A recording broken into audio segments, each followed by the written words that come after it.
isang shopping mall sa Taiwan, sumabog. May nasaktan naman kaya sa naging impact ng pagsabog sa loob ng mall? Naku, silipin po natin ang sitwasyon sa incident site mismo mula sa mga detalye ng balitang ibabahagi maya-maya.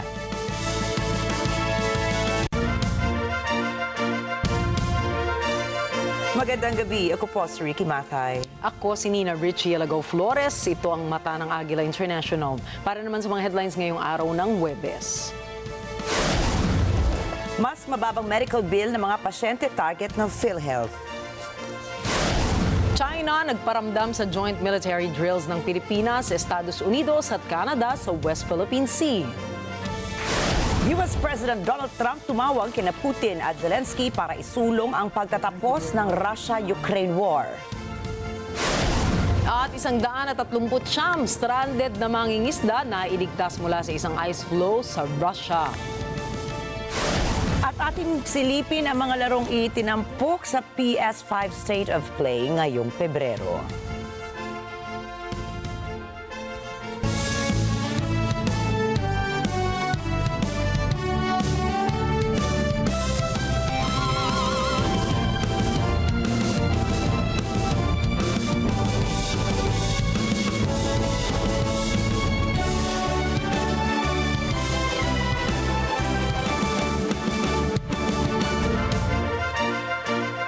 Mababang medical bill. Ito po ang pangako ni PhilHealth President and Chief Executive Officer Edwin Mercado kung saan target nito na ibaba pa sa 25% ang out-of-pocket medical costs para sa mga pasyente. Sa kasalukuyan kasi nasa 45 hanggang 47% ang naturang gastusin ng mga Pilipino ayon sa PhilHealth. Ayon kay Mercado, gamit ang modernong teknolohiya, target na unahin ng PhilHealth ang computerization at digitalization ng kanilang serbisyo para sa karanasan ng mga miyembro nito. Anya, mas palalawakin din nila ang mga health benefit packages na ipinagkakaloob ng PhilHealth para mas magamit pa ito ng mga Pilipino. Dagdag pa ni Mercado, mahalaga na makalap ang tama at wastong data na gagamitin bilang batayan para sa pagpapahusay ng kanilang operasyon. Nanumpa ang bagong PhilHealth Chief sa Malacanang noong Pebrero 4 kung saan pinalitan niya si Emmanuel Ledesma Jr. bilang bagong head ng state insurer. Siya rin ang isang orthopedic surgeon na sumailalim sa mga trainings sa Estados Unidos at may 35 taong karanasan sa pamamahala ng ospital at primary care programs. Target ng Department of Agriculture o DA na simulan ang pagbebenta ng rice for all sa mga supermarket sa susunod na buwan. Ayon sa DA, katuwang nila sa paghahanda ang Department of Trade and Industry o DTI, gayon din sa paglulunsad ng naturang programa. Sinabi ni Agriculture Secretary Francisco Chu Laurel Jr., patuloy ang pakikipag-ugnayan ng DA sa iba't ibang market chains sa Food Terminal Incorporated upang matiyak ang abot-kayang presyo ng bigas para sa mga mamimili. Magiging katuwang din ang mga supermarket sa pagbebenta ng mga rice for all na bigas habang isinasapinal pa ang mga detalye ukol sa sistema para sa credit at sa logistics. Inanunsyo ng National Grid Corporation of the Philippines o NGCP na tataas ang singil sa ancillary service nito ngayong Pebrero. Ayon sa NGCP, umabot sa 1.35 kada kilowatt-hour ang itinasa transmission charges noong Enero kung saan mararamdaman ito ngayong buwan. Pero kahit tumaas ang rate ng ancillary service sa buong Pilipinas, ay nakita naman ng NGCP ang pagbaba nito sa Luzon na papasok sa transmission charge. Nilinaw naman ng NGCP na ang mga naturang taas sa singil ay para balansehin ang grid operations.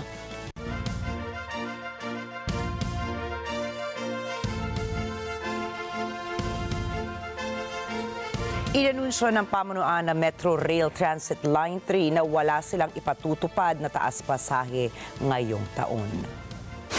Sa kabila po nito, sinabi ni MRT3 General Manager Oscar Bungo na posibleng magpatupad pa rin ang fare hike sa loob naman ng 2 taon. Subalit, paglilinaw ni Bungo, ang Department of Transportation pa rin ang magsusuri sa petisyon para sa taas pasahe sa rail systems. Samantala, inaasahan na tataas sa pamasahe sa Light Rail Transit Line 1 sa buwan ng Abril kapag inaprubahan na ng gobyerno ang petisyon na hanggang 60 pesos na bayad para sa tiket. Sa kalagitnaan ng ikapitong Multilateral Maritime Cooperative Activity o MMCA ng Pilipinas, Estados Unidos at Canada sa West Philippine Sea o WPS ay naramdaman ang presensya ng China. 3 barko ng People's Liberation Army Navy ang namataan ng Armed Forces of the Philippines o AFP sa isang bahagi ng karagatan na malapit sa isinagawang maritime exercises. Present din sa WPS ang isang oceanographic surveillance ship at isang helicopter ng China. Ayon kay AFP Public Affairs Office Chief Colonel Cersei Trinidad, hindi nakialam ang mga barko at chopper ng China kaya nagpatuloy ang Pilipinas, Estados Unidos at Canada sa joint drills nito. Binigyan diin ni Trinidad ang kahalagahan ng kaligtasan ng mga kalahok na bansa sa panahon ng pagsasagawa ng pagsasanay. Nakalatag rin anya ang rules of engagement ng bawat isang kalahok na susundin sa anumang masamang sitwasyon. May mga protocols din na itinatag at napagkasunduan ang 3 bansa na kanilang sinunod sa kanilang maritime exercises. Pinag-iisipan naman ng Armed Forces of the Philippines o AFP na makakuha ng 2 submarines upang maprotektahan ang Pilipinas.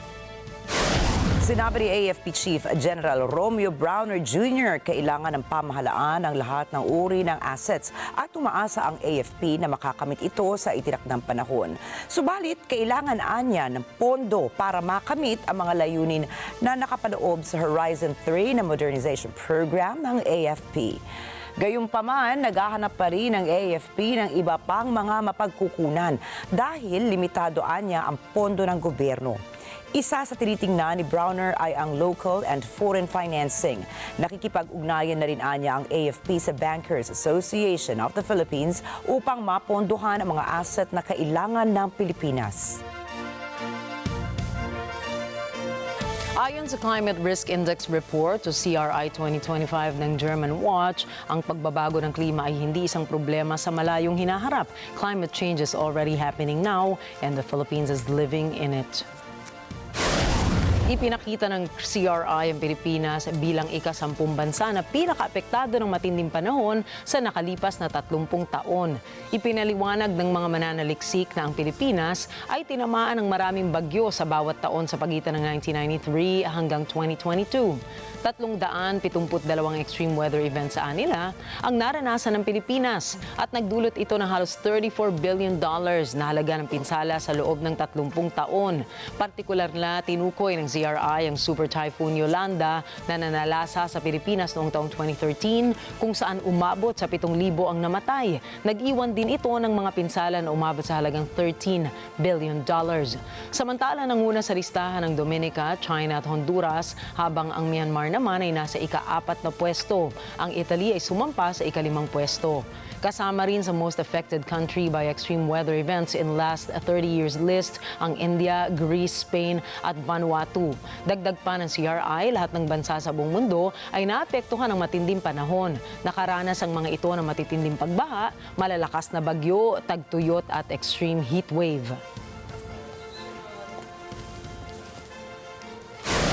Susunod, Donald Trump sinimulan na ang pagsulong ng Russia-Ukraine ceasefire talks. Egypt at Qatar sinusubukang isalba ang Hamas-Israel ceasefire deal. At Panama, sinagot ang Estados Unidos ukol sa buwis ng Panama Canal. Iba pang detalye ng mga balita sa pagbabalik ng mata ng Agila International.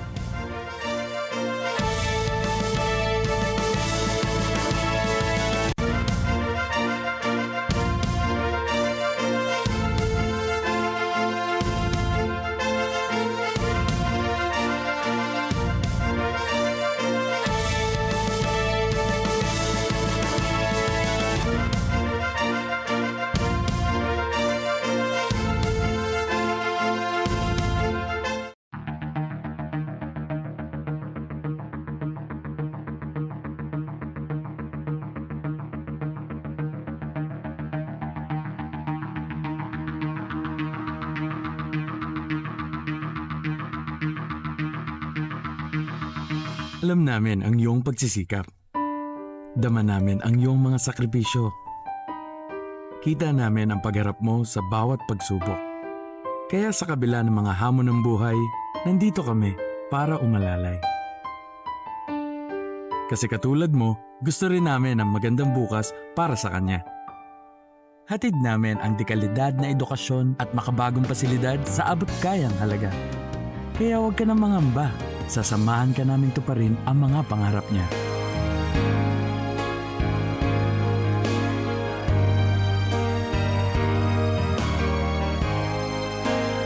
Maaasahan mong sulit dito ang mga pinagsikapan mo.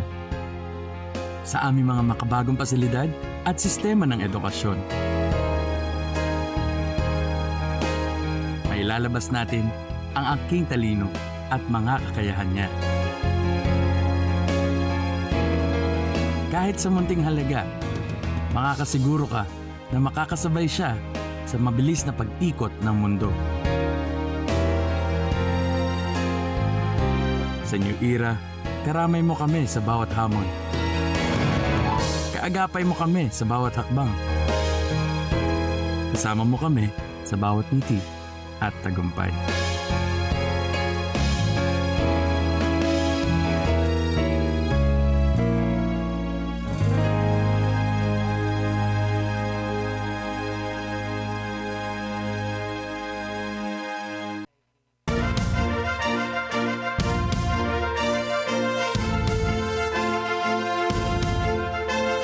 Kinumpirma ni US President Donald Trump na kanyang magkasunod na nakausap sa telepono sina Russian President Vladimir Putin at Ukrainian President Volodymyr Zelensky.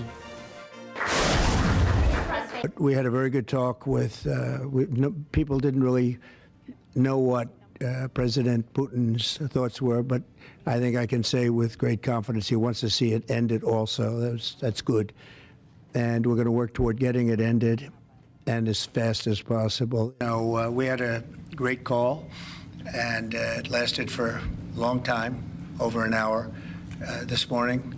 I also had with President Zelensky a very good call after that.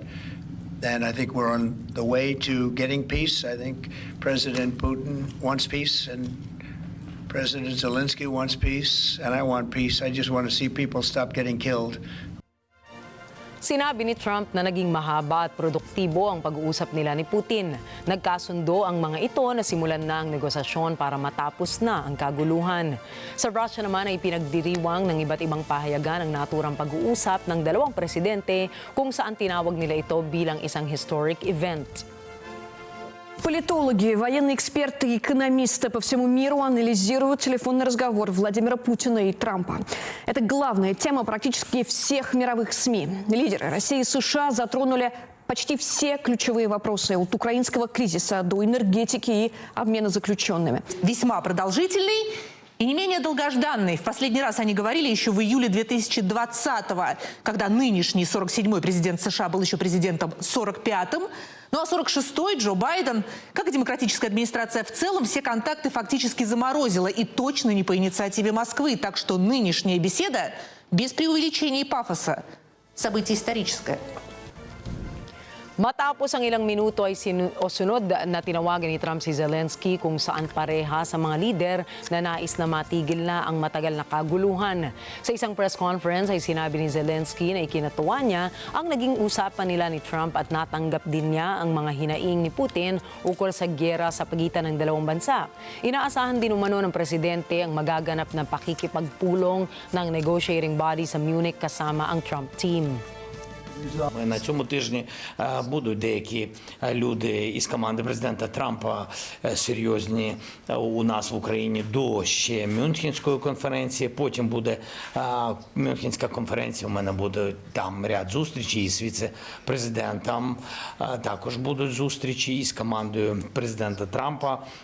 І у моєї команди будуть окремі там зустрічі, розмови, робота, скажімо так. Після цього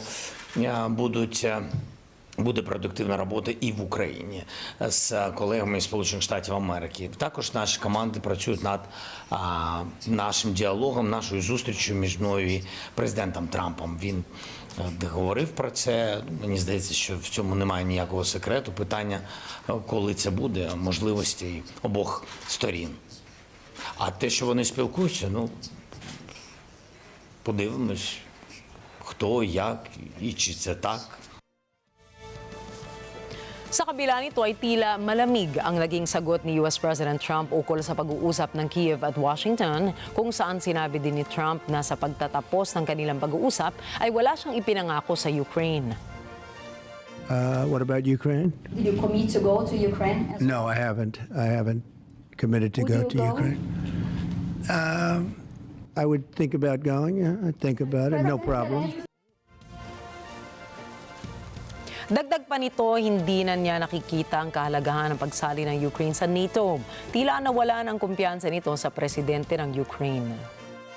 I don't think it's practical to have it personally. I know that our new Secretary of Defense, who's excellent, Pete, made a statement today saying that he thinks it's unlikely or impractical. I think probably that's true. I think long before President Putin, they said there's no way they'd allow that. This has been going on for many, many years. They've been saying that for a long time, that Ukraine cannot go into NATO. And I'm okay with that. I just want the war, whether they are or they're not. But it certainly would seem to be that most people have said that that is something that's not going to happen.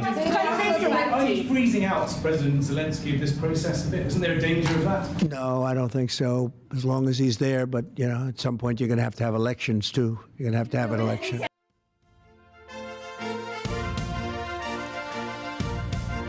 Iginiit ni North Atlantic Treaty Chief Mark Rutte ang importansya ng pakikilahok ng Kyiv ukol sa lahat ng magaganap na diskusyon ukol pa rin sa kinabukasan ng Ukraine. What we have seen yesterday was the statements coming out of Washington, including, and you forget to mention that, his long phone call with President Zelensky. So we will see how this progresses from now on, step by step. Of course, it is crucial. We talk about Ukraine, that Ukraine is closely involved in everything happening about Ukraine. We'll meet again. Kasunod ito ng iniulat ni Donald Trump na naganap na teleconference kahapon kung saan kinausap niya si Russian President Vladimir Putin at iilang minuto matapos nito ay tinawagan naman niya si Ukrainian President Volodymyr Zelensky. A lot happened yesterday in the meeting, but also in the media. No doubt that will be debated today and over the coming days and weeks. But there's also a clear convergence emerging. We all want peace in Ukraine, rather sooner than later. We all want Ukraine to be in the best possible position when those talks start, to make sure that they can be concluded successfully. And as also Pete Hegseth said yesterday, the new American Secretary of Defense, it is crucial that whatever comes out of those talks, it is durable, it is enduring. No Minsk III. We cannot have that again. We cannot have Putin again trying to capture a square kilometer, a square mile of Ukraine in the future. I can only do one question. Bukod dito ay inihayag din ni Rutte ang importansya ng pagtataas ng kontribusyon ng NATO para sa suporta sa Ukraine, kung saan sinabi niyang sa bilis ng pagbabago ng sitwasyon sa frontline ay napaka-importanteng gawin ng kanilang alyansa ang lahat ng kanilang makakaya para masuportahan ang Kyiv. We have to spend more, not only because the US expects that, because they expect Europe to take its and pay its fair share. But also we have to spend more because we know the threat coming from Russia and from other adversaries is increasing. And that will be debated today. And here I think there is a clear expectation from the side of the US, but also a clear commitment yesterday that this alliance is here to stay for the generations to come.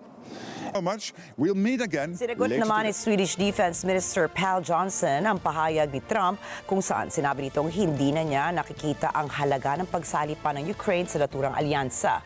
Dinipensahan niya ito kung saan sinabi ni Johnson na magiging pangunahing linyan ang depensa ng Ukraine ang NATO sa okasyong hindi sila pangangalhagahan ng dalawang kampo sa magiging ceasefire negotiations ng Estados Unidos at ng Russia. Well, as far as I understand, the U.S. position from this administration is that this is about claiming that NATO membership should not be part of this political agreement. I don't foresee the NATO membership as such being off the table for Ukraine. Our position is well known and communicated, and we stand behind what was said at the Washington summit, of course, that Ukraine's future is in NATO when it lives up, of course, to the conditions. I think today we are going to have very difficult discussions, and probably the directions are two very obvious choices. Whether we decide to fall under the illusion that Mr. Trump and Mr. Putin are going to find a solution for all of us, and that would be a deadly trap. Or we will, as Europe, embrace our own economic, financial, and military capacity, and we will be the ones who will be deciding what will happen in Europe and in Ukraine with United States. Noong Miyerkules, sinabi ng Treasury Secretary ng Estados Unidos na ang kasunduan sa pagitan ng Kiev at Washington ukol sa mga mineral ay magdudulot ng post-war security shield para sa Ukraine. Si Anjo Milano para sa balita. Kamakailan, usap-usapan na bilang kapalit ng proteksyon ng Washington, magsusupply ng mga mineral ang Ukraine sa Estados Unidos. Isang ideya na maaaring pagkasunduan ayon kay Pangulong Volodymyr Zelensky. Noong Miyerkules, sinabi ni US Treasury Secretary Scott Bessent na ang isang kasunduan kaugnay ng mga mineral ay magiging proteksyon ng Ukraine kalaunan. Samantala, sinabi ni Zelensky na umaasa itong magkaroon na nga ng kasunduan bago matapos ang linggo. Si Bessent ang kauna-unahang cabinet-level official ni Trump na bumisita sa Kyiv. Anya, ang pagbisita niyang ito ay hudyat na prioridad ni US President Donald Trump ang pagtugon sa giyera. And this is my first official trip abroad, and it should be a strong signal that the war is a top priority for the Trump administration. The President Trump has been clear that he intends to do what it takes to end this war. He intends to speak with both parties. Kamakailan, ipinahayag ni Trump na gusto nito ng $500 billion na katumbas ng rare earth minerals mula sa Ukraine at dapat na matiyak ang suporta ng Washington. Ayon kay Zelensky, pag-aaralan ng Kyiv ang unang draft agreement na inihain ng US upang sa lalong madaling panahon ay may mapagkasunduan na. Я знаю, що нашій команді придали перший драфт цього відповідного документа від Сполучених Штатів Америки про партнерство між нашими країнами. І я дуже хочу, щоб наша команда вивчила цей документ. Цей документ ми отримали сьогодні. Ми вивчимо цей документ і зробимо все, щоб наші команди могли дійсно дуже швидко домовитися і підписати цей документ. І ми дуже хочемо, тому що це наші головні партнери, Сполучені Штати Америки, це наші стратегічні партнери. Ми зробимо все, щоб вивчити всі деталі документа. Може, ми це зробимо все для того, щоб це встигнути чи на Мюнхенську конференцію, тому що не хочеться втрачати час. Samantala, sinabi ni Bessent na ang minerals deal ay bahagi lamang ng mas malawak na peace deal na plano ni Trump. This is part of the foundation for a larger peace deal that President Trump has in mind. He looks forward to moving very quickly to try to resolve this conflict. As you've heard President Trump say before, he believes that the conflict would not have happened if he had been in office, but we are now, and the Ukrainian people are living through this horror, and he is committed to ending it as quickly as possible. Ani Bessent, pag natapos na ang kaguluhan, ang kasunduang pang-ekonomiya sa pagitan ng US at Ukraine ay magsisilbing pangmatagalang pananggalang ng Kyiv. We think the document is very important. The United States and Ukraine, we have shared values, we have shared security, and we would like to further intertwine our shared economics. And we believe that this is an important signal to the world, to the Russian leadership, that we stand together, and by increasing our economic commitment through a partnership with the government and the people of Ukraine, that it will provide, once this conflict is over, it will provide a long-term security shield for all Ukrainians. Bagamat hindi pa malinaw ang mga detalye, binigyan diin ni Besant na ang pagtulong na ito ng US sa Ukraine ay matibay na mensahe sa Russia. I believe that this document is important in terms of President Trump's vision for solving this conflict quickly. We believe that it provides the further guarantees for the Ukraine people of American assistance. Two, I believe that it provides a very strong signal to Russian leadership of the American commitment. Noong Miyerkules din, sinabi ng White House na nakatuon ang US na tapusin na ang labanan sa pagitan ng Russia at Ukraine. Anjo Milano para sa mata ng Agila International. Trusted, connected, on point. Sinabi ng kinatawan ng Estados Unidos sa United Nations na hindi maaaring habang buhay na tumulong ang US na proteksyonan ang mga kampo sa Syria na may bihag na sangkot sa Islamic State. Narito ang mga detalye mula kay Chantal Santos. Noong Miyerkules, sinabi ni Acting US Ambassador to the United Nations Dorothy Shih na hindi maaaring magpakailanman ang pagtulong ng Estados Unidos sa pagmamanage at proteksyon sa mga kampo sa hilagang Syria kung saan may mga bihag na may kaugnayan sa IS. Ani Shih, napakatagal na itong binabalikat ng US at hindi maaaring manatiling responsibilidad pinansyal ito ng Estados Unidos. Tinutukoy ni Shih ang Al-Hol at Roj displaced persons camp sa Syria. Ongoing armed hostilities in northern Syria are also concerning, and the United States will continue to pursue a ceasefire that will enable our local partners to focus on combating ISIS and maintain security of detention facilities and displaced person camps. Since the territorial defeat of ISIS, U.S. assistance has played a vital role in managing and securing Al-Hol and Roj displaced person camps in northeast Syria, and critically, Syrian Defense Democratic Forces managed facilities, detaining thousands of ISIS fighters. But this assistance cannot last forever. The United States has shouldered too much of this burden for too long. Ultimately, the camps cannot remain a direct U.S. financial responsibility. We accordingly continue to urge countries to expeditiously repatriate their displaced and detained nationals who remain in the region. Sa kasalukuyan, ang Al-Hol camp ay may populasyong nasa 40,000. Hitik ito sa mga pamilyang may kaugnayan sa Islamic State matapos matalo ang grupong extremist Sunni Muslim sa Syria noong 2019. Sinasabing humuhubog ito ng ekstremismo at nananatiling alalahaning pansiguridad partikular na para sa Iraq kung saan minsang nakontrol ng IS ang sangkatlo ng bansa. Ang mga otoridad sa kampo ay pinamumunuan ng Syrian Democratic Forces na suportado ng US ay matagal nang nananawagan sa mga bansa na kunin na ang mga mamamayan mula sa kampo. Nakabawi na ng 10,000 mamamayan ang Iraq.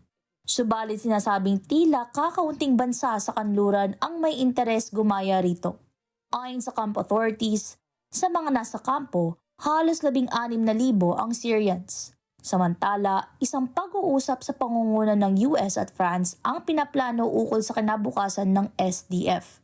Ayon sa bagong Syrian ruling authorities, nais itong kontrolin na ang buong bansa. Sa kasalukuyan, may 2,000 sundalo ang US sa Syria. Karamihan ay nasa hilagang silangan ng bansa. Chantal Santos para sa mata ng Agila International, trusted, connected, on point. Nagbabala si US President Donald Trump na kakanselahin niya ang tinawag niyang fragile ceasefire deal sa pagitan ng Israel at ng Hamas. Well, I would say this, and I'm going to let that because that's Israel's decision, but as far as I'm concerned, if all of the hostages aren't returned by Saturday at 12 o'clock, I think it's an appropriate time. I would say cancel it and all bets are off and let hell break out. I'd say they ought to be returned by 12 o'clock on Saturday, and if they're not returned, all of them, not in drips and drabs, not 2 and 1 and 3 and 4 and 2. Saturday at 12 o'clock, and after that, I would say all hell is going to break out. And I don't think they're going to do it. I think a lot of them are dead. I think a lot of the hostages are dead. I think it's a great human tragedy. What's happened? How people can be that mean to do. Ito ay kung hindi papalayain ng Hamas ang lahat na natitirang mga bihag na nasa Gaza sa tanghali ng araw ng Sabado, February 15. Nang matanong naman siya kung ano ang ibig sabihin niya rito, sinabi ni Trump na malalaman ng Hamas kung ano ang kanyang ibig sabihin sakaling hindi ituloy ang pagpapalaya. Ginawa ni Trump ang pahayag sa panayam sa kanya ng mga reporters sa Oval Office matapos niyang lagdaan ang panibagong mga serye ng executive orders. Nilinaw naman ni Trump na nagsasalita siya para sa kanyang sarili at maaaring i-override siya ng Israel. Suspetsya naman ni Trump na maraming mga bihag ang patay na. Ginawa ni Trump ang pahayag kasunod ng babala ng Hamas na pagpapahinto ng pagpapalaya sa mga bihag na walang katiyakan kung hanggang kailan dahil umano sa mga paglabag sa ceasefire deal. Samantala, sinabi din ni Trump na posibleng kanyang ipapahinto ang pagbibigay ng tulong sa Jordan at sa Egypt kung hindi nila tatanggapin ang mga Palestinian refugees na ire-relocate mula sa Gaza. Ito ay sa gitna ng plano ng US President na pagsakop ng Amerika sa Gaza para sa paglilinis dito mula sa mga debris na iniwan ng giyera at muling pagtatayo sa naturang teritoryo. Committed to buying and owning Gaza. As far as us rebuilding it, we may give it to other states in the Middle East to build sections of it. Other people may do it through our auspices, but we're committed to owning it, taking it, and making sure that Hamas doesn't move back. There's nothing to move back into. The place is a demolition site. It'll be, the remainder will be demolished. Everything's demolished. I mean, you can't live in those buildings right now. They're very unsafe. But we'll make it into a very good site for future development by somebody. We'll let other countries develop parts of it. It'll be beautiful. People can come from all over the world and live there. But we're going to take care of the Palestinians. We're going to make sure they live beautifully and in harmony and in peace and that they're not murdered. This has been the most dangerous site anywhere in the world to live in.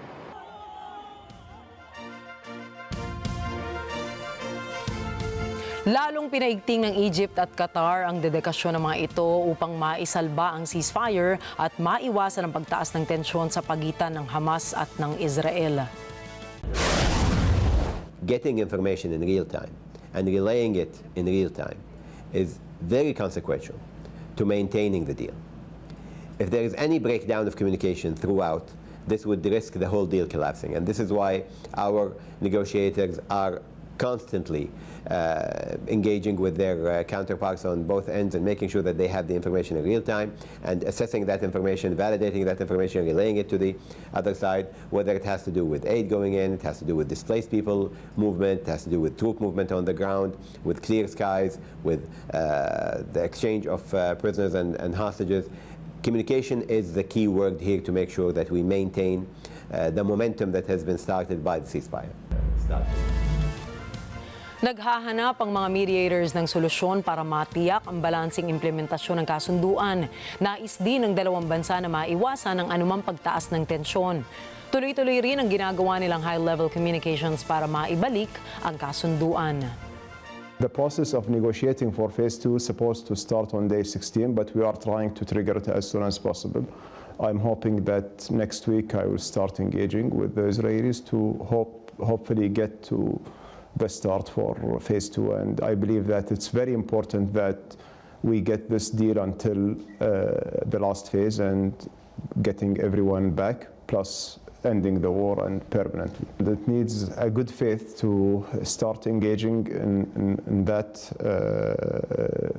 on the negotiations of phase 2, and that's basically will require a lot of courage and leadership and some difficult decisions to be taken in order to get everyone back and to end the war. That's what it takes. That's when any peace agreement takes strong leadership. Magugunitang nagpasya ang Hamas na kanilang ititigil ang pagpapakawala ng mga bihag matapos na akusahan ang Israel ng paglabag sa ceasefire deal na ipinatupad noong Enero. Nagbanta naman si Israeli Prime Minister Benjamin Netanyahu na magsasagawa sila ng matinding paglusob sa Gaza kapag hindi nagpakawala ng bihag ang Hamas. Mariin namang ipirinotesta ni Egyptian President Abdel Fattah al-Sisi ang naturang plano kung saan sinabi nito na ang ninanais ng kanyang mga kaalyado sa Arab League at ang nararapat para sa Middle East ay ang tuluyang pagtigil ng giyera upang makabalik ang mga Palestino sa Gaza. أقول ذلك بمناسبة ما يتردد بشأن موضوع تهجير الفلسطينيين، وأود أن أطمئن الشعب المصري بأنه لا يمكن أبدا التساهل أو السماح بالبساس بالأمن القومي المصري، وأطمئنكم بأننا عازمون على العمل مع الرئيس ترامب وهو يرغب في تحقيق السلام، التوصل إلى السلام المنشود القائم على حل الدولتين، ونرى أن الرئيس ترامب قادر على تحقيق ذلك الغرض الذي طال انتظاره بإحلال السلام العادل الدائم في منطقة الشرق الأوسط. Umalma ang bansang Panama sa itinuturing nitong kasinungalingan ng Estados Unidos ukol sa multa sa paggamit ng kanal. Sinabi kasi ng US kamakailan na dapat makadaan ang mga sasakyan ng US sa kanal nang hindi nagbabayad ng multa. Mula po mismo sa Ciudad de Panama, narito si Net25 correspondent Sean Davila. Matapos sabihin ng US State Department na dapat makaraan ng Panama Canal ang government vessels nito nang walang multa, hindi nag-atubiling tuligsain ni Panamanian President Jose Raul Mulino ang pahayag. Ani Mulino, nagkakalat ng kasinungalingan at kabuluanan ang Estados Unidos. Anya, tinatanggihan niya ang pagpapatuloy ng isang relasyong bilateral sa US kung ibabase ito sa kasinungalingan. A mí me sorprende muchísimo el comunicado del Departamento de Estado de ayer. Porque están haciendo comunicado importante, institucional, de la entidad que rige la política exterior de los Estados Unidos bajo el presidente de los Estados Unidos en función de una falsedad. Y eso es intolerable. Simple y sencillamente intolerable. Y hoy Panamá plantea a través de ustedes y al mundo mi rechazo absoluto a que sigamos explorando la vía de manejar la relación bilateral sobre la base de mentiras y falsedades. Ang mainit na alegasyong ito ni Mulino ang pinakahuling tensyon sa pagitan ng dalawang bansa.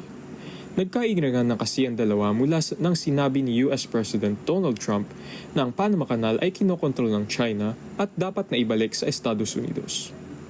Itinanggi rin ng Panama Canal Authority ang pahayag ng US na hindi na ito sisingilin sa paggamit ng kanal.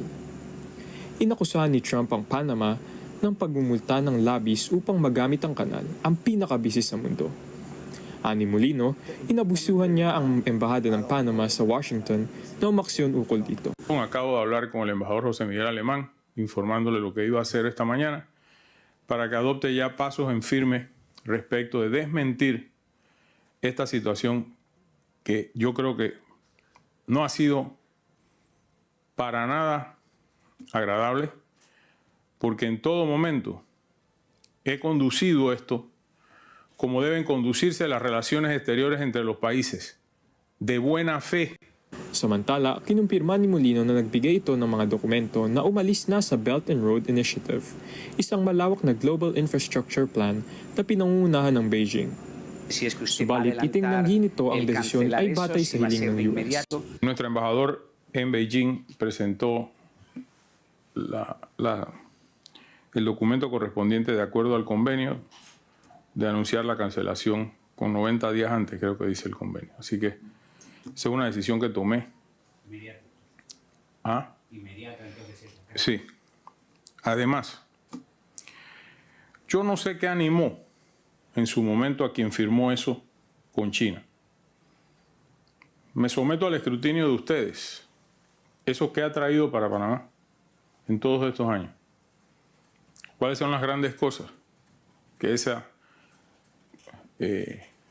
Belt and Road Initiative ha traído al país? Así que no, esa es una decisión que yo tomé.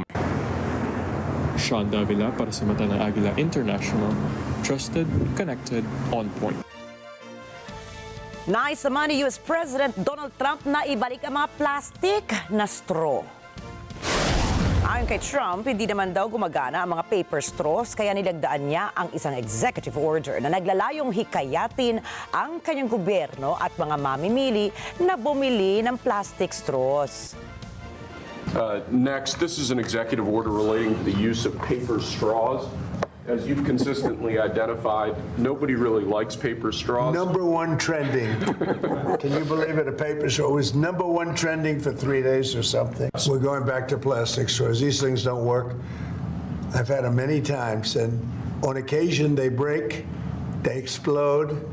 If something's hot, they don't last very long, like a matter of minutes, sometimes a matter of seconds. It's a ridiculous situation.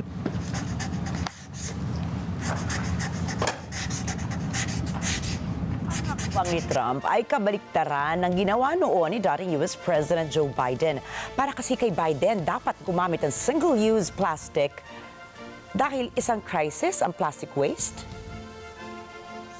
As you've consistently identified. Susunod, WHO nagbabala laban sa erratic measure ng Estados Unidos. Gulf of America ni Donald Trump tuloy na.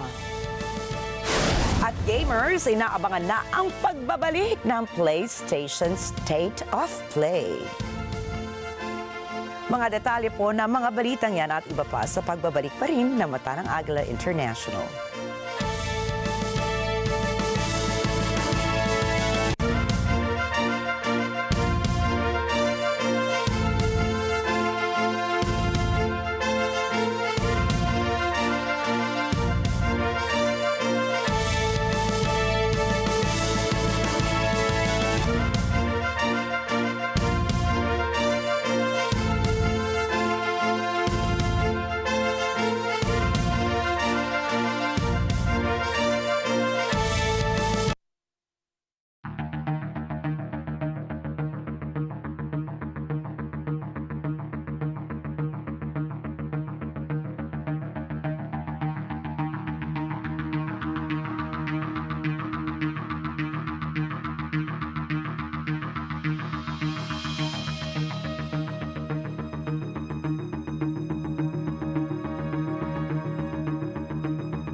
Ako po ay isang manggagamot.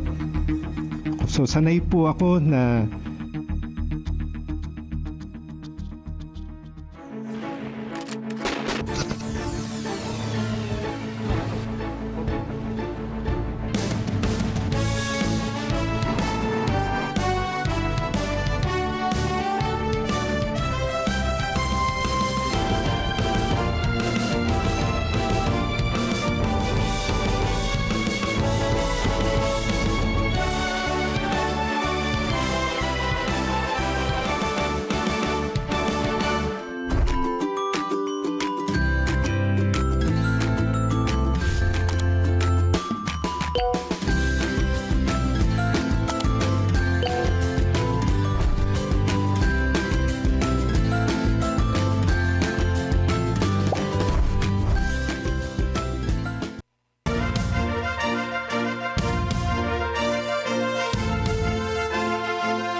Isang pagsabog ang naganap sa loob ng isang shopping mall sa Taichung, Taiwan na ikinasawi ng 5 katao.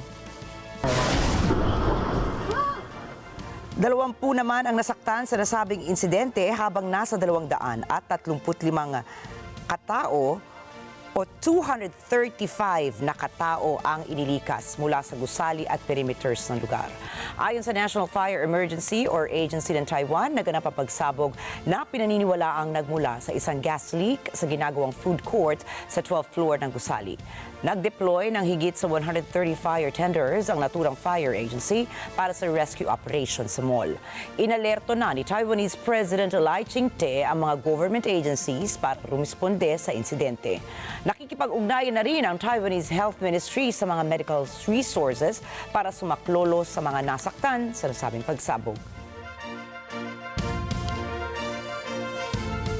Kinumpirma ng Russian Emergency Services na kanilang nailigtas ang nasa 139 na mangingisda na na-stranded sa isang humiwalay na ice floe sa karagatan ng Okhotsk. Anila, nasa 300 katao ang naitalang na-stranded sa lugar, pero karamihan sa kanila ay tumangging magpasaklolo dahil nais nila na makahuli muna bago umalis sa lugar. Dumating naman ang mga helicopters at rescue vessels para dalhin ang mga nailigtas na mangingisda sa mainland. Namataan sila malapit sa bayan ng Malki sa bukana ng Dolinka River. Kinumpirma po ng Utah Transit Authority na isang front-runner train ito ang sumalpok sa isang na-stuck na SUV sa rail tracks. Mula sa nakalap na video footage, napunta ang SUV sa train tracks dahil sa tulak o naitulak ito ng isang pickup truck na nasa likuran nito. Mapapansin po na bumaba ang driver ng SUV patungo sa ligtas na lugar. Wala namang napaulat na nasaktan o nasawi sa nasabing kolisyon.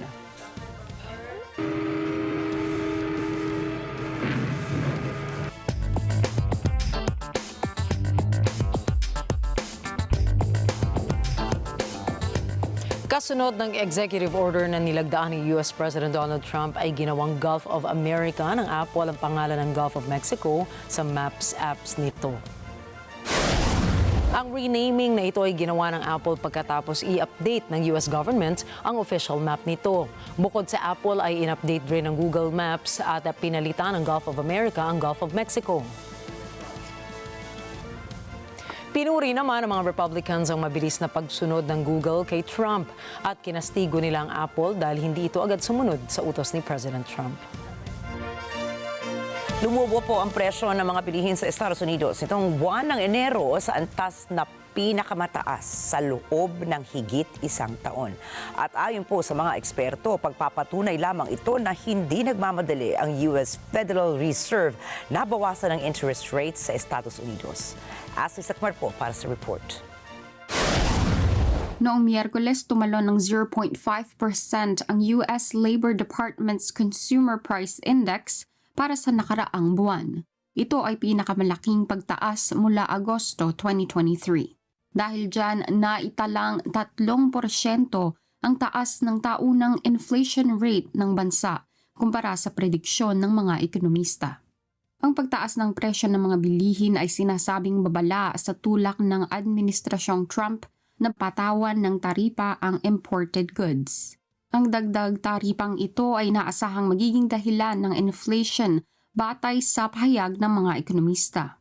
Maaalalang kasama sa mga ipinangako ni Trump sa kanyang kampanya ang pagbaba ng presyo ng mga bilihin. Ayon sa mga eksperto, ang paglobong ito ng presyo ng consumer goods kabilang ang tax cuts ay maaaring pumigil sa Fed na bawasan ang interest rates ngayong taon. Bilang tugon, sinisi ng White House sa nakaraang administrasyon ang paglobong ito ng inflation. Well, first of all, on the inflation point, we did receive those numbers, and they were worse than expected, which tells us that the Biden administration indeed left us with a mess to deal with. It's far worse than I think anybody anticipated, because unfortunately the previous administration was not transparent in where the economy truly was. We know people at this very podium told the American people that inflation was transitory and that it would go away. That was not the case. And now the last report of the Biden administration, as revealed today, shows that inflation is still about 4.5% higher over the past 3 months. This is an indictment on the Biden administration's mismanagement of the inflation crisis and their lack of transparency in addressing it. As for tackling inflation and interest rates, the president has made his position on this very clear. He wants interest rates to be lower, he wants inflation to be lower, and he believes that the whole of government economic approach that this administration is taking will result in lower inflation. I have said that from this podium many times. Sa kabila nito, naniniwala ang White House na sa kalaunan dahil sa dagdag taripa, bababa rin ang presyo ng bilihin sa bansa. This is something he believes strongly in, and it's very simple logic as to why the president wants to impose reciprocal tariffs. It's the golden rule, which we all learned when we were growing up in school. Treat others the way you want to be treated, and far too many nations around this world have been ripping off the United States of America for far too long, and that's why the president believes this will be a great policy that will benefit American workers and improve our national security. Samantala, ramdam ngayon ng karaniwang mga mamamayan sa US ang bigat ng pagbili ng mga pangunahing pangangailangan ng pamilya. Ashley Sakmar para sa Mata ng Agila International. Trusted, connected, on point. Duo is dead. Ito ang pahayag ng linguistics app ukol sa pagpanaw ng sikat na mascot nila na si Duo. Ang kulay green na kwago na kilala bilang Duo ay naging pangunahing mukha ng naturang app simula pa noong ilabas ito taong 2011. Labis na pinagkakatuwaan nito ng mga netizens dahil sa mga kwela nitong gimmick at tila pop culture relevant nitong mga banat. Laking gulat ng buong internet noong i-anunsyo ng Duolingo ang pagpanaw ng naturang meme icon. Maging ang Netflix at ang celebrity crush nitong si Dua Lipa ay nagpaabot ng kanilang pakikiramay para sa mascot.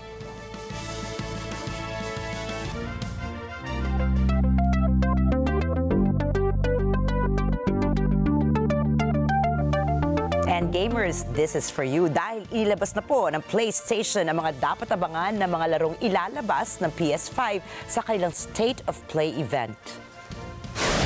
Kung bibilangin ang mga larong napasama sa event ay nasa higit 20 game titles ang naitampok sa 40-minute video ng PlayStation. Una sa listahan ng Capcom favorite game na Monster Hunter Wilds.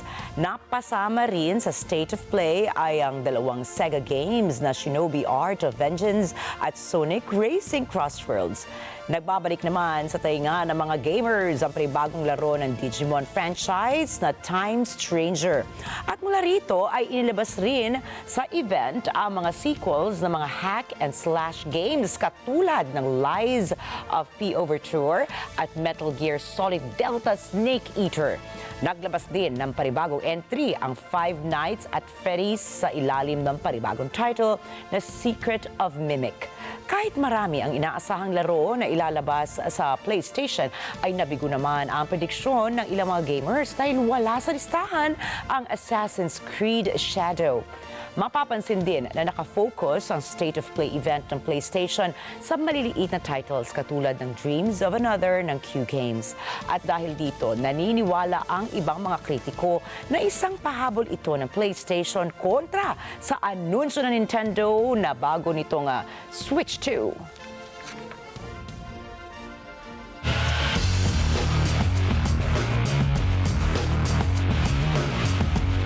Nagtala na naman ang panibagong record sa kanyang career si Kevin Durant. Siya kasi ang pangwalong manlalaro sa kasaysayan ng NBA na nagtala ng 30,000 points. Nakamit nito ang record sa laban ng Phoenix Suns kontra Memphis Grizzlies.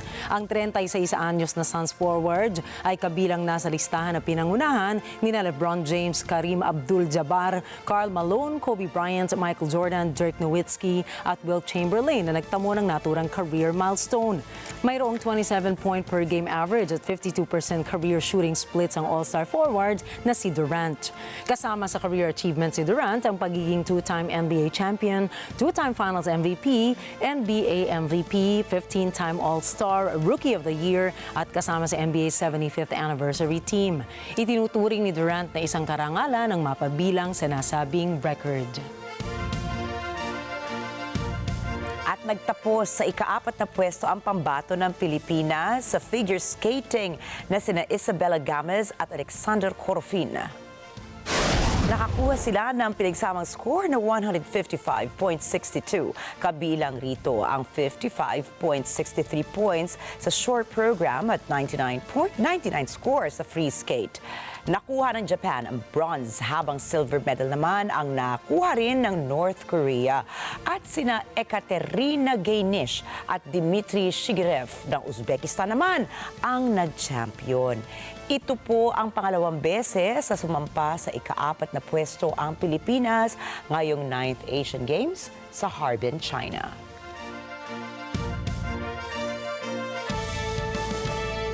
Alam mo, Rikki, isa yung ice skating sa kapag pinapanood ko, namamangha talaga ako sa pagkakadesenyo ng human body. Yung mga maneuver na nagagawa ng katawan kapag nandyan sa ice, tapos ang ganda tingnan, very graceful, parang nabibilib ako.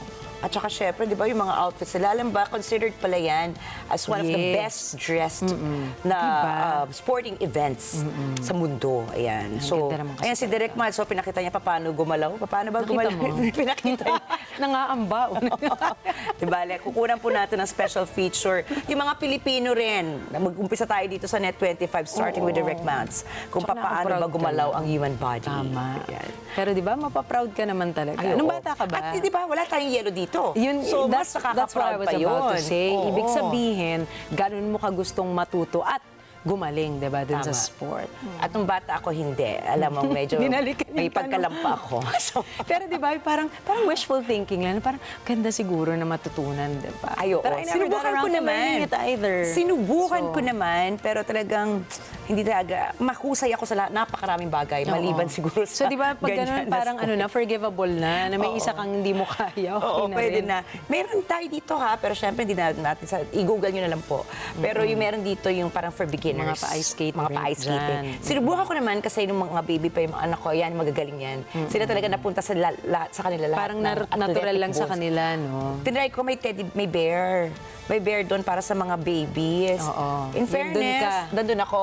Hindi ako nakagalaw mula doon. Pero yung mga anak ko, believe ako kay Chris at Mishka yan. Tama. Patambling-tambling. Okay naman din kung sa mga anak mo napunta yung talento. Kasi, at saka ingat po yung mga medyo may EDAD na ha. Alam mo EDAD? Oo naman. May mga nagkakaedad na. Yan, i-hyphenate kasi mo yan. mas prone tayo sa bone breakage kapag tayo ay natumba ng at saka Stretching muna bago ang salang. Ayun. Kaya maganda rin, di ba, Nina, magkatalaga namang programa yung gobyerno para yung mga bata pa lang natin, mga athletes, ay talaga masanay na. Malay nyo, next time, tayo na magti-champion dyan. Tama. Paigtingin ng suporta para sa sports. Tama. Yan. At ito na, parating na ang ating kasama. Subalit tandaan ha, mula Lunes hanggang Biyernes, narito kami ni Nina para maghatid ng balita saan mang dako ng mundo. Muli ako po si Rikki Mathay. Ako si Nina Rikki Alagao Flores. Ito ang Mata ng Agila International. Para naman po sa iba pang mga balitang nanggaling din sa iba't ibang panig ng mundo, punta tayo kay Alma Angeles para sa Mata ng Agila World News. Take it away, Alma.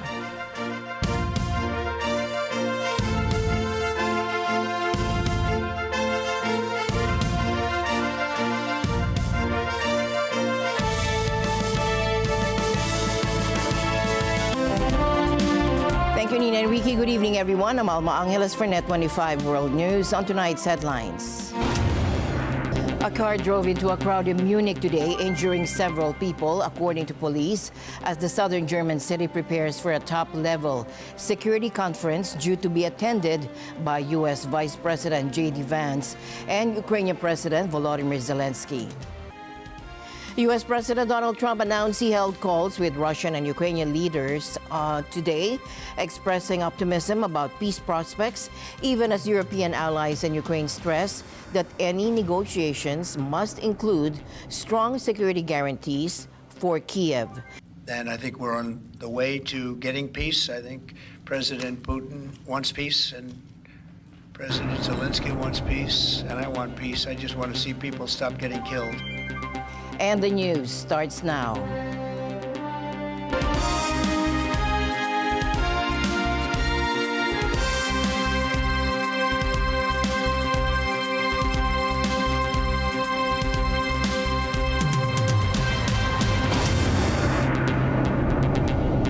A car drove into a crowd in Munich today, injuring several people, according to police, as the southern German city prepares for a top-level security conference due to be attended by U.S. Vice President J.D. Vance and Ukrainian President Volodymyr Zelensky. The Bild newspaper reported that 15 people were injured. The Munich security conference is to start on Friday, and senior officials, including Vance and Zelensky, were arriving later today. A large-scale police operation was underway near the central train station. Police said on X they were able to detain the driver and did not consider him to pose any further threat. We currently have to assume that at least 20 people have been injured and are cared for by colleagues from the aid organizations and the fire brigade. Of these 20, an undetermined number are seriously and critically injured. We have to assume that, and the fact that some people with minor injuries have made their way to the neighboring buildings, means that we can't say with certainty whether this is the final number of injured. There are currently 20 injured, some of them seriously. And we can't rule out the danger to life for some of them. At around 10:30, a vehicle drove into a group of people. Several people were injured. We are on the scene with a large police contingent. In addition to us, the fire and rescue services are also on the scene. The person who was driving the vehicle has currently been secured, so we assume that there is no longer any danger to the public at the moment. The incident appeared to have affected people participating in a demonstration linked to a strike organized by the Verdi Union, according to the broadcaster. The union said it did not have any information on the incident. The incident occurred around 1.5 kilometers from the security conference venue. Security has been in sharp focus in Germany ahead of a federal election next week and following a string of violent attacks. Australia has expressed serious concerns to China following an incident in the South China Sea, where a Chinese fighter jet allegedly acted in an unsafe and unprofessional manner towards an Australian Maritime patrol aircraft. Now, this confrontation occurred on February 11, when a Royal Australian Air Force P-8A Poseidon was conducting routine surveillance in international waters. According to Australia's Defence Minister Richard Marles, the Chinese J-16 fighter jet released flares within just 30 meters of the Australian aircraft. Marles emphasized that this action posed a significant risk to the safety of the crew and the aircraft itself.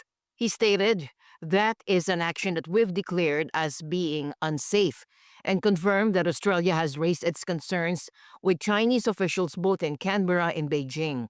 In response, China's foreign ministry accused the Australian aircraft of deliberately intruding into its airspace, claiming that their actions were legitimate and professional. Without China's permission, Australian military aircraft deliberately intruded into the airspace of China's Xisha Islands, violating China's sovereignty and endangering China's national security. The expulsion measures taken by the Chinese side are proper, legal and professional measures to exercise restraint, and the Chinese side has lodged solemn representations with the Australian side. Australia is required to stop infringement and provocation and stop undermining peace and stability in the South China Sea. The spokesperson for the ministry asserted that China had taken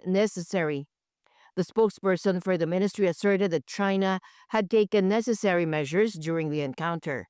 Adding to the tensions, Australia's Defence Department reported that a Chinese naval task group was operating in waters northeast of Australia, including a frigate and other vessels that have recently entered Australia's maritime approaches. News from Taiwan, where a suspected gas explosion has rocked a major department store in the heart of Taichung City. Fire officials confirm at least 5 people or 4 people have lost their lives, with 7 others injured in the blast. The explosion occurred earlier today on the 12th floor of the Shin Kong Mitsukoshi department store, where construction work was underway. The floor's food court had been closed due to the ongoing building work. Taichung Mayor Liu Xiaoyan, whose office is adjacent to the building, described the moment of impact, saying, "I was working in the city government building around 11:30 a.m. and because it's right next to Shin Kong Mitsukoshi department store, I felt a vibration. The explosion is very serious and the rescue is ongoing." To all our residents and friends, please cooperate with us because of the vast area affected by this gas explosion, and some pedestrians were hit by the falling debris and showed no sign of life. This is why we have closed off the area to traffic and pedestrians, as there are many office and residential buildings nearby. I would like to ask everyone for their cooperation and to keep everyone safe.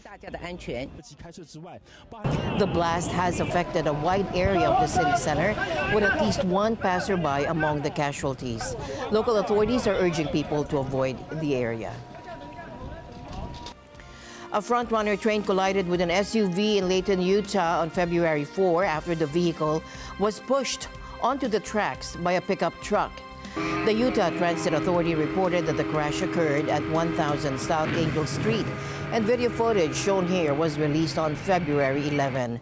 One angle recorded from the train conductor's perspective shows the moment of impact as the locomotive strikes the stranded SUV. Another view, filmed from behind the crossing, captures the chain reaction leading up to the crash. As warning lights flashed at the crossing, a white SUV came to a stop but was rear-ended by a pickup truck, forcing it onto the tracks. The driver attempted to reverse under the crossing arms but appeared to stall and exited the vehicle just before impact. According to local press, no injuries were reported.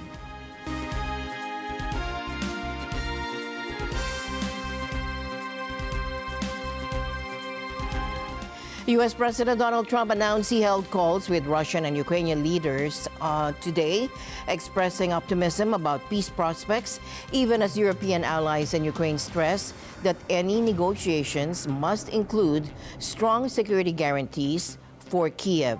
Now, Trump confirmed plans to meet with Russian President Vladimir Putin, while key differences remain over Ukraine's territorial integrity and NATO aspirations. Take a look. We had a great call. U.S. President Donald Trump said on Wednesday that he had taken calls with Russian President Vladimir Putin and Ukrainian President Volodymyr Zelensky. And I think we're on the way to getting peace. I think President Putin wants peace, and President Zelensky wants peace, and I want peace. I just want to see people stop getting killed. Trump in the Kremlin confirmed that the two leaders plan to meet in person. Ukraine demands that Russia withdraw from captured territory and wants NATO membership or equivalent security guarantees to prevent future attacks by Moscow. Also on Wednesday, ministers from France, Britain, Germany, Poland, Italy, Spain, and the European Commission met with Ukraine's foreign minister in Paris. In a joint statement, they agreed that Ukraine should be put in a position of strength and that Ukraine and Europe must be part of any negotiations, adding that the European powers were looking forward to discussing the way ahead with their American allies. The statement was released after that meeting was derailed by comments from U.S. Defense Secretary Pete Hegseth that Ukraine cannot expect to return to its pre-2014 borders or join NATO. We want, like you, a sovereign and prosperous Ukraine. But we must start by recognizing that returning to Ukraine's pre-2014 borders is an unrealistic objective. Chasing this illusionary goal will only prolong the war and cause more suffering. A durable peace for Ukraine must include robust security guarantees to ensure that the war will not begin again. This must not be Minsk 3.0. That said, the United States does not believe that NATO membership for Ukraine is a realistic outcome of a negotiated settlement. Instead, any security guarantee must be backed by capable European and non-European troops. If these troops are deployed as peacekeepers to Ukraine at any point, they should be deployed as part of a non-NATO mission, and they should not be covered under Article 5. There also must be robust international oversight of the line of contact. To be clear, as part of any security guarantee, there will not be U.S. troops deployed to Ukraine. When Trump was asked by a reporter on Wednesday if he sees Ukraine as, quote, an equal member of this peace process, he said it was an interesting question. I think they have to make peace. Their people are being killed, and I think they have to make peace. I said that was not a good war to go into, and I think they have to make peace. That's what I think. On Friday, Vice President J.D. Vance and Secretary of State Marco Rubio are set to hold talks about the Ukraine war on the sidelines of a security conference in Munich. Zelensky said he hopes to meet with U.S. representatives at the conference to finalize security and economic agreements. China has floated a proposal to hold a summit between Russian President Vladimir Putin and U.S. President Donald Trump to help end the Ukraine war. That is according to the Wall Street Journal, citing people familiar with the matter. Chinese officials in recent weeks have raised a proposal with the Trump team through intermediaries to hold a summit between the two leaders and to facilitate peacekeeping efforts after an eventual truce, according to people in Beijing and Washington, cited by the paper. China has been repeatedly urged by the West to use its close relationship with Russia to help end the war. Beijing has said it was not a party to the crisis, but that it had been consistently promoting peace talks on its own terms. We have taken note of the relevant reports. Both Russia and the United States are major influential countries. China is happy to see Russia and the United States strengthen communication on a series of international issues. Regarding the Ukraine crisis, China has always believed that dialogue and negotiation are the only viable solutions and has been committed to promoting peace via talks. In a peace plan last year, China, jointly with Brazil, proposed an international peace conference at a proper time and called for equal participation by both Ukraine and Russia. Russia occupies about 1/5 of Ukraine and has demanded Kiev cede more territory and be rendered permanently neutral under any peace deal. Ukraine demands Russia withdraw from captured territory and says Kiev must receive NATO membership or equivalent security guarantees to prevent Moscow from attacking again. South Korea announced strengthened aviation safety measures following a fire on an Airbusan plane last month, saying the rules would include limiting the number and type of portable batteries allowed on the country's airlines. The measures come into effect on March 1 for South Korean carriers after an Airbus plane belonging to Airbusan caught fire on January 28 at Gimhae International Airport in southern South Korea while preparing for departure to Hong Kong. Under the new safety measures, passengers will be permitted to carry up to 5 100-watt-hour portable batteries, while batteries over 160 watt-hours won't be allowed on board. Security searches will include checking the number and types of batteries, and charging portable batteries on a plane will be banned. That, according to the Transport Ministry in a statement. Mirroring a similar decision already taken by Airbusan last week, the ministry said it would ban passengers from keeping power banks and e-cigarettes in luggage stored in overhead cabin bins. The decision comes in an effort to address concerns over potential portable battery fires, according to the ministry, though the cause of the fire on the Airbusan aircraft has yet to be determined. The fire was first detected by a flight attendant in an overhead luggage bin in the rear left-hand side of the plane, according to the airline, and all on board were evacuated safely. Global aviation standards say batteries must not be placed in checked-in luggage because they can start intense fires if they short-circuit due to damage or manufacturing faults. In other news tonight, Myanmar ethnic armed group, the Democratic Karen Buddhist Army, or DKBA, handed over 260 people from different nationalities suspected to have been entrapped in illegal online operations. A video by the Thai army showed hundreds of people crossing to the Thai border via the Moe River in Phra district of Thailand's western Tak province. Thailand last week cut electricity, internet, and fuel supplies to 5 border areas in Myanmar as the Southeast Asian nation stepped up efforts to choke the scam centers that have become a growing security concern. Scam compounds in Southeast Asia, including those along the Thai-Myanmar border, are suspected to have entrapped hundreds of thousands of people in illegal online operations, generating billions annually, according to a 2023 UN report. And the news continues here on Net 25. We'll be right back.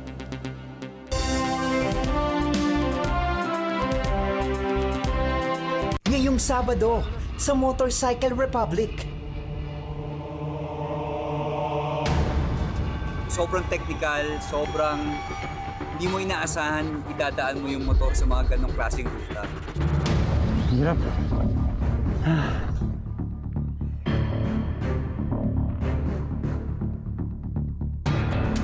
Pang enduro bike to. This is Motorcycle Republic. Tuwing Sabado, 5 p.m. to 6 p.m. Let's get together. Sunday 25. Sunday 25. Dahil walang hinto ang balita. Financial straits. Mata ng Agila Weekend tuwing Sabado, alas 4 ng hapon. Ito ang Net 25. Matatag, matapang, matapak. Let's get together. Sunday 25. Sunday 25. This Sunday on Cine Throwback. Marco! Hola! He obviously likes to hide. Oh no! Have I lost my little Frankie forever? Oh, Marco! Are you hiding, Frankie? Frankie! You left your toy! Frankie! Marco!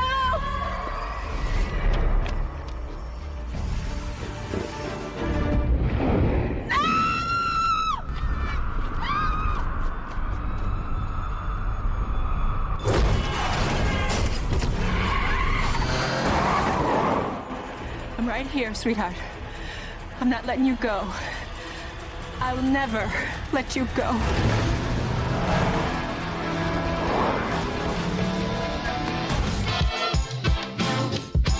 This Sunday, 12 noon, here on Net 25. Let's get together. Sunday 25. Mount Etna put on a spellbinding show with plumes of smoke rising from its summit and lava flowing from the new Boca Nuova crater. Here's new drone image and footage showing volcanic activity of Europe's tallest volcano, with the region of Sicily recording ongoing seismic activity with several earthquakes reaching magnitudes up to 3.7 detected in the summit area, likely linked to internal magma movements. Mount Etna, standing at around 3,300 meters or 10,800 feet high and located above the Sicilian town of Catania, often erupts but rarely causes damage. It's believed to have the longest written record of eruptions than any other volcano, with its first recorded observation going back to 425 BC.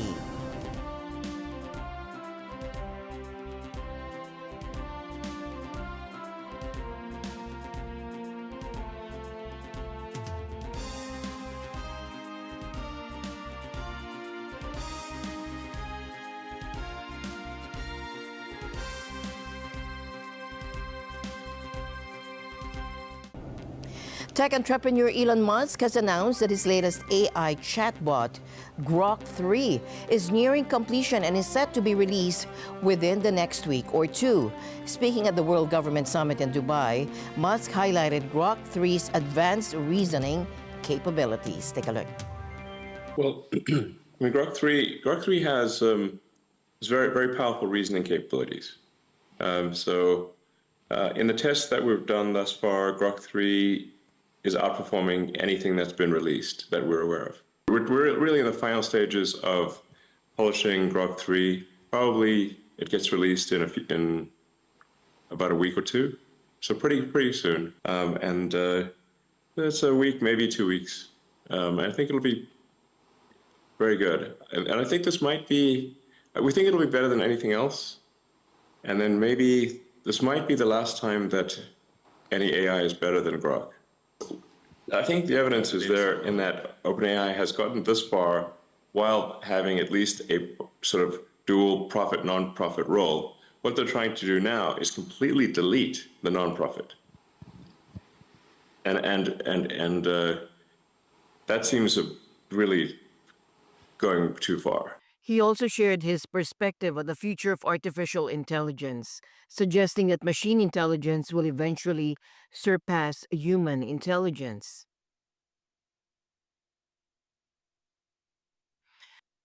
But human intelligence, I think, will be dwarfed by machine intelligence. I'm not sure how to feel about that, except that it appears to be inevitable. That at some point, human intelligence will be a very small fraction of total intelligence. Digital intelligence will be more than 99% of all intelligence in the future. Grok 3 is developed by Musk's AI company, xAI, positioning it as a competitor to existing chatbots like OpenAI's ChatGPT. The tech community eagerly anticipates its upcoming release. Could America's next moonshot be grounded before it begins? Sources say Elon Musk is urging President Trump to cancel NASA's massive Space Launch System rocket, a program that's billions over budget. But with thousands of jobs at stake in key Republican states, the move could trigger a political firestorm.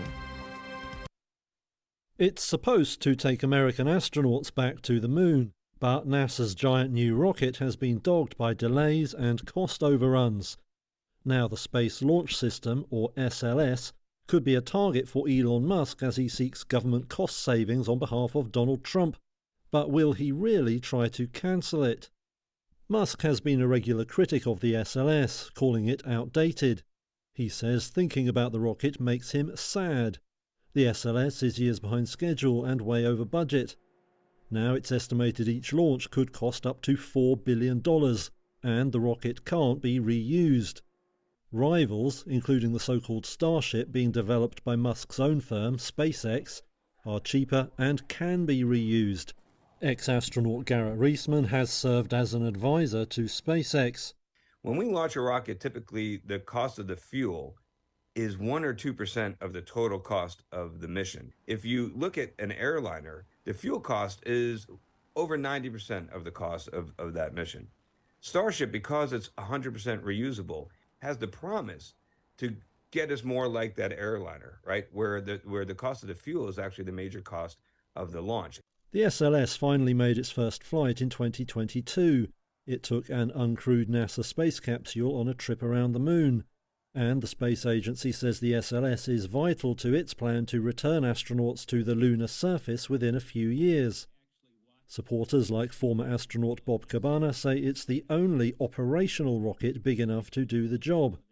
What an amazing rocket we've built. The most powerful rocket ever, 8.8 million pounds of thrust.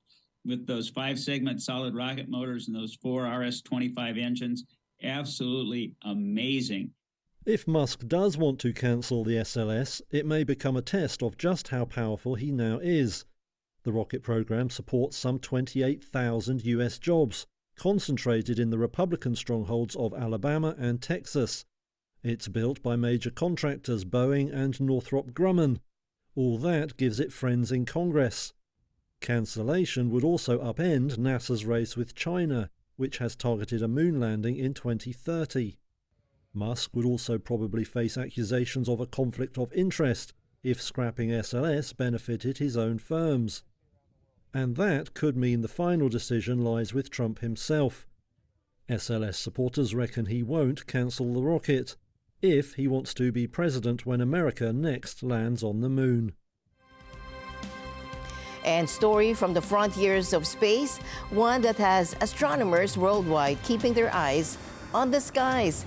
Scientists at the European Space Agency are tracking a newly discovered asteroid with a unique trajectory that brings it into Earth's neighborhood in 2032. Take a look.